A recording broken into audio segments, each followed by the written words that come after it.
Greetings world, we are Anonymous.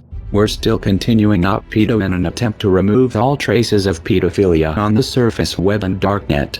Back in 2011, a group of people affiliated with Anonymous launched Operation DarkNet, an anti-child pornography effort against activities on the dark web. This was orchestrated through the Anonymous IRC with the hashtag #UpDarkNet, along with regular updates being posted to the official Operation DarkNet Pastebin and Twitter account. This was the first time Freedom Hosting was taken down, along with the Hard-Candied and Lolita City websites.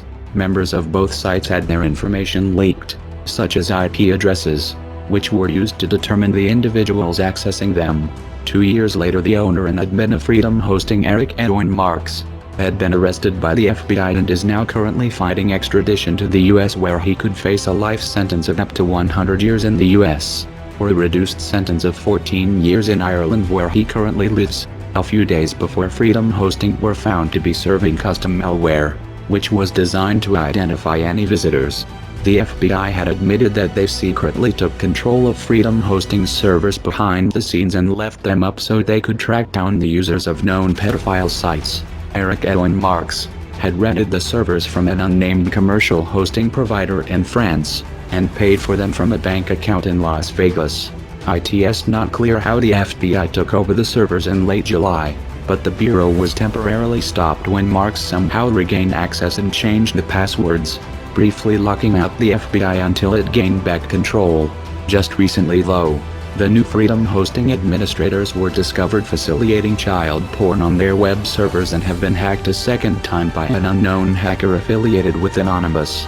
In an interview with Motherboard Vice, the hacker went on to say that it was his first hack and that he just had the right idea to taking them down.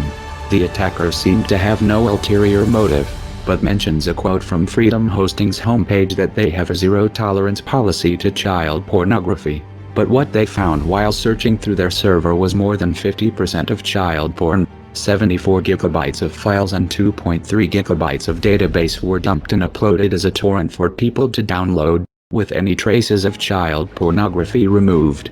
At first, the attacker wasn't originally planning on hacking Freedom Hosting too, but when they allegedly found several large pornography sites using more than Freedom Hosting 2's stated allowance of 256 megabytes, they noticed they were comprised of gigabytes of material. This has had a dramatic effect, as Freedom Hosting 2 had hosted over 20% of the dark web, which was approximately 10,613 websites through their service. Although there is no proof that Freedom Hosting 1 and 2 are affiliated with each other, we still find it very suspicious that the two services share the same name and claim not to host child pornography, even though it's been proven that both owners knew about the content. Child pornography is still a growing problem, so we encourage everyone to report any deep web links where it's being hosted, and if you personally know someone or a group of people who are abusing children, to anonymously submit a tip to law enforcement. We are Anonymous. We are Legion. We do not forgive. We do not forget. Expect us.